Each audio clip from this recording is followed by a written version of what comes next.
कानपुर से एक हैरतअंगेज खबर सामने आई, जहां से लुटेरी दुल्हन का खुलासा पुलिस ने किया है और इसके टारगेट पर दरअसल कौन था? अफसर और यहां पर सरकारी कर्मचारी, जिन्हें ये टारगेट किया करती थी और यहां पर उन्हें लूटा करती थी। किस तरीके से इस पूरे गैंग का संचालन हो रहा था, रिपोर्ट के जरिए आपको दिखाते हैं।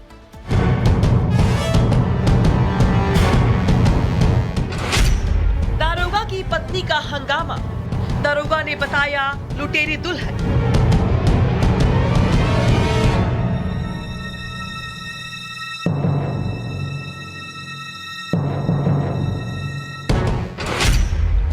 पति पत्नी की लड़ाई, दारोगा ने गुहार लगाई।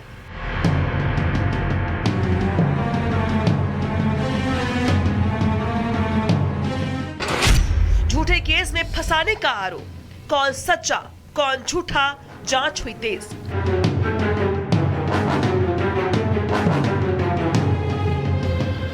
ये तस्वीर यूपी के कानपुर की है, जहां दूसरों को इंसाफ दिलाने वाला खुद इंसाफ की मांग कर रहा है।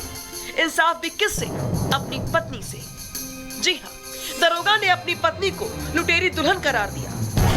वहीं पत्नी ने दारोगा पर उत्पीड़न के साथ साथ लाखों रुपए हड़पने का आरोप लगाया। जो दारोगा है आदित्य कुमार लोचव, ये एक दरिंदा है। ये फेसबुक पे, इंस्टाग्राम पे, सोशल मीडिया पे दोस्ती करता है लड़कियों के साथ, फिर उन्हें अपने जाल में फंसाता है, फिर उनसे रिलेशनशिप बिल्ड करता है, फिर उनकी वीडियो बनाता है, उनसे उनकी कॉन्फिडेंशियल चीजें जानता है, उनसे पैसे लेता है, फिर उन्हें थ्रो कर देता है। इसकी ना जाने मेरे साथ भी यही हुआ है सेम। इसने मेरे साथ बहुत गलत किया है और मैं नहीं चाहती और लड़कियों के साथ भी गलत हो। मेरठ जिले की रहने वाली है दिव्यांशी। 9 महीने पहले दोनों की शादी हुई। ग्वालटोली थाने में आदित्य की तैनाती है। दिव्यांशी का आरोप कि उससे 14,50,000 रुपए हड़पे गए। उधर दिव्यांशी पर पहली शादी की बात छिपाने का। वही आरोपी दारोगा ने बताया कि शादी के बाद दिव्यांशी के खाते से दूसरे खातों में 10 लाख रुपए का ट्रांजैक्शन हुआ।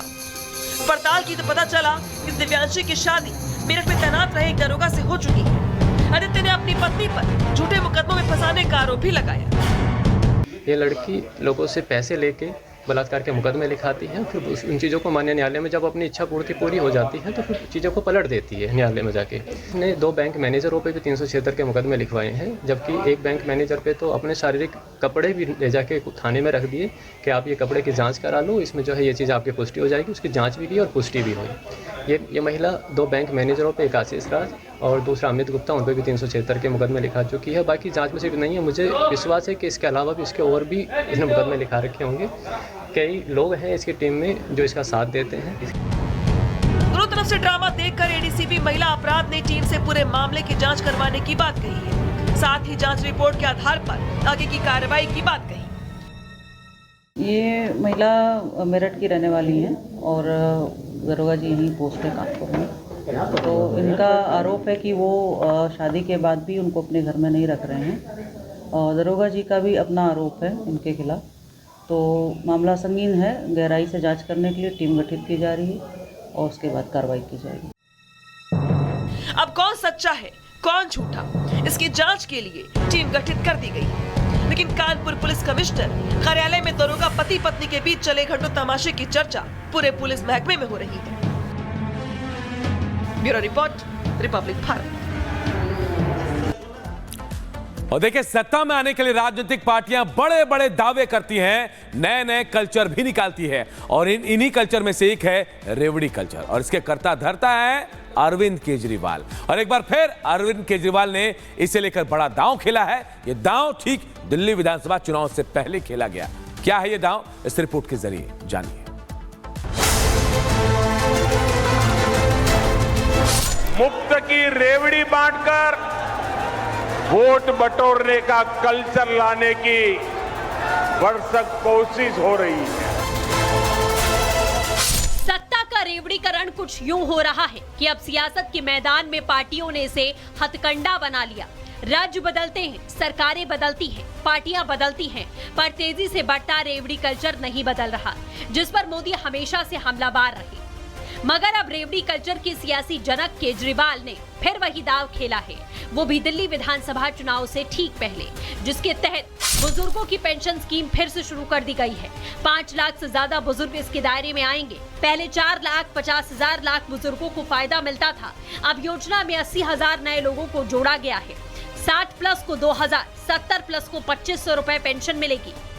यानी केजरीवाल ने भ्रष्टाचार के मुद्दे पर घिरने से होने वाले नुकसान की भरपाई के लिए नया दाव चल दिया है।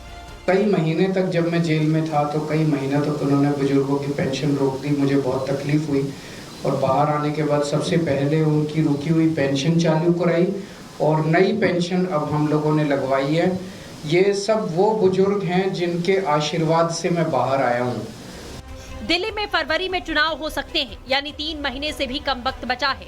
ऐसे में आम आदमी पार्टी ने अपनी यूएसपी माने जाने वाली रेवड़ी सियासत को ही प्रचार का एजेंडा बना लिया।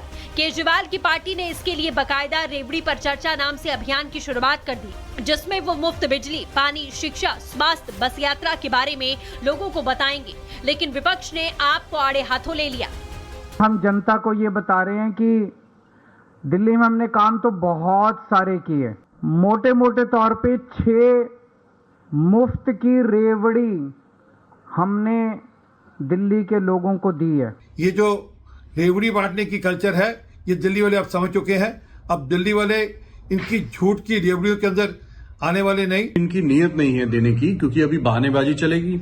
अभी कहीं राज्यपाल महोदय का बहाना बनाएंगे, कहीं किसी और का बहाना बनाएंगे। तो दिल्ली की जनता अब इनको जान चुकी है। दिल्ली चुनाव में इस बार मुद्दों की गूंज है। मुकाबला त्रिकोणीय होगा। ऐसे में क्या जेल से निकले केजरीवाल फिर सीएम हाउस की एंट्री कर पाएंगे? रेवड़ी का दाव क्या उन्हें जिता पाएगा चुनाव? Bureau report. राजस्थान के उदयपुर में विश्वराज सिंह के राज तिलक पर मचा बवाल। सिटी पैलेस के बाहर पथराव के बाद बिगड़ी स्थिति। पुलिस ने विवादित संपत्ति को कुर्क करते हुए रिसीवर नियुक्त किया। बढ़ते आगे और बात करते हैं इस पैलेस की। तो पैलेस में मंदिर और फोर्ट के मालिकाना हक को लेकर विवाद हो रहा है। सिटी पैलेस के बाहर अफरा तफरी की स्थिति है। महल के अंदर से पत्थर और कांच की बोतलें फेंकी गई है। हमले में 3 से 4 लोगों को चोट भी आई है। सिटी पैलेस के दरवाजे बंद होने पर विश्वराज सिंह के समर्थकों ने हंगामा किया। भीड़ को तितर बितर करने के लिए पुलिस ने लाठी चार्ज किया। राजसमंद से बीजेपी विधायक है विश्वराज सिंह। संभल हिंसा मामले की होगी मजिस्ट्रेट जांच। 7 दिन में रिपोर्ट दाखिल करने का आदेश। अब तक 7 FIR, 25 उपद्रवी गिरफ्तार किए गए। तो वहीं जामा मस्जिद के व्यवस्थापक से भी पूछताछ की गई है। संभल हिंसा मामले को लेकर लोकसभा स्पीकर ओम बिरला से मिले समाजवादी पार्टी के सांसद। सपा प्रमुख अखिलेश यादव भी मौजूद रहे।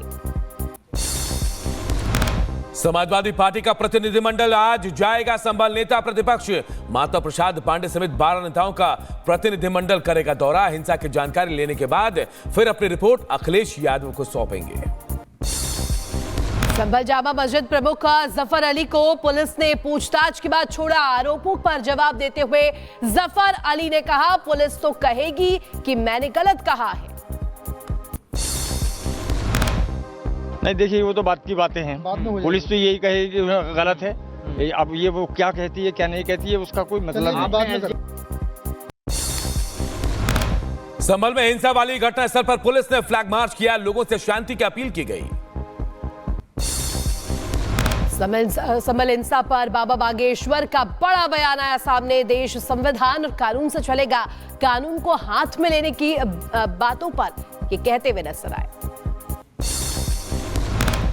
देश संविधान और कानून से चलेगा, इसलिए हमारी प्रार्थना है कि कृपा करके कानून को हाथ में ना ले, पुलिस को भी हाथ में ना।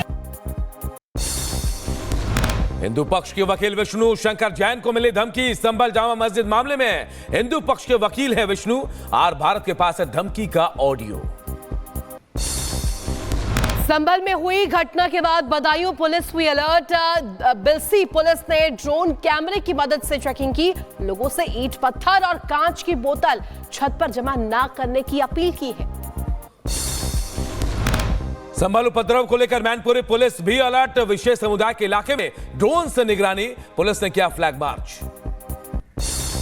केंद्र कैबिनेट की बैठक में लिए गए कई अहम फैसले, रेलवे के 3 बड़े प्रोजेक्ट्स और अटल इनोवेशन मिशन 2.0 को मंजूरी। QR कोड के साथ बनेंगे पैन कार्ड्स, फ्री में अपग्रेड होंगे पुराने कार्ड। अटल इनोवेशन मिशन 2.0 को मंजूरी मिली। महाराष्ट्र में सीएम पद को लेकर सस्पेंस जारी। आज सीएम शिंदे अपने पद से इस्तीफा दे सकते हैं। आज ही खत्म हो रहा है मौजूदा सरकार का कार्यकाल। इस्तीफे के बाद शिंदे को राज्यपाल केयरटेकर सीएम नियुक्त कर सकते हैं। एकनाथ शिंदे को फिर से सीएम बनाने के लिए शिवसेना शिंदे गुट के कार्यकर्ताओं ने की पूजा। मुंबई में सिद्धिविनायक मंदिर में